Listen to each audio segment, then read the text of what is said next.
Given this ring, find the electric field at point P. Here is the work in case you don't want to watch the entire video. Alright, for this first question, we have a uniformly charged ring with linear density lambda lies in the xy plane as shown. Find the electric field at point P. Point P is the distance d above the center of the ring. Alright, so right here I have a circle, point P, and we have a ring right here. Alright, so to solve this problem, we're going to first have to break it down into small chunks, because usually we'll have a point charge in point P, and then from this we can just use a simple equation to find the electric field. This equation is called kq over r squared. So after we have kq over r squared, we can then use this to find the electric field here. So how do we find the electric field for something that is circular and continuous? First, let's start by breaking it down into small chunks, and then we could see from there. So as you can see, that point P is midway between here. So we'll have a lot of small pieces of this ring interacting with P, and each of these pieces has a little electric field caused by it. So how do we basically break these small pieces and show the resulting electric field? So we have an electric field is equal to an integral of E. Now, what you might notice is that all the x coordinates of this electric field will cancel out.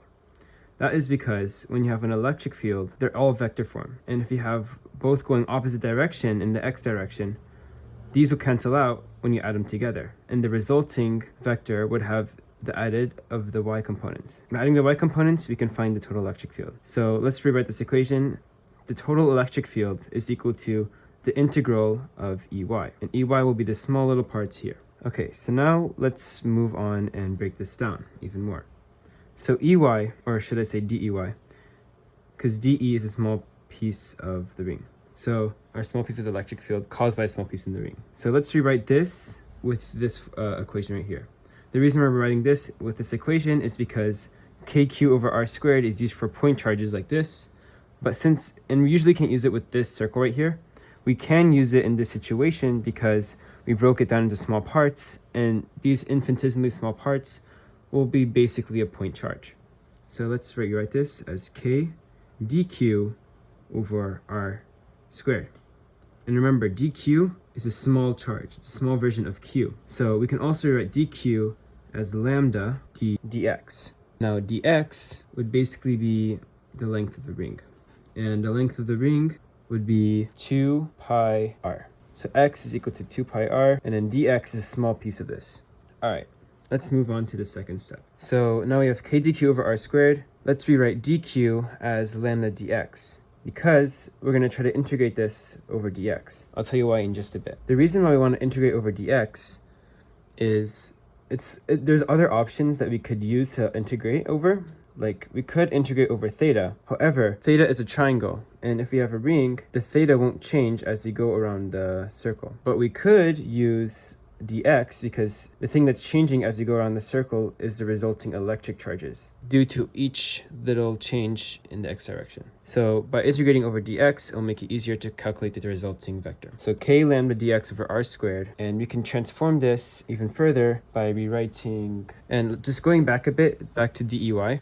When we break it down into k dq over r squared, I forgot to include the y. So y, if we draw a triangle, so this is our radius, this is y, and this is x. So this is r and this is y. dey would be cos theta, because when we break it down into a small little electric field, we're using the adjacent, which is y, over r, hypotenuse. So we can plug this back into the equation right here. So let's just write cos theta, and we can plug this back right here. You can rewrite cos theta as y over r. Great, so now we have this equation right here. We can rewrite this as k lambda y dx over r squared, or r cubed. Perfect. So now we have three constants, because the height is constant, k is constant, and lambda is constant, and we have dx.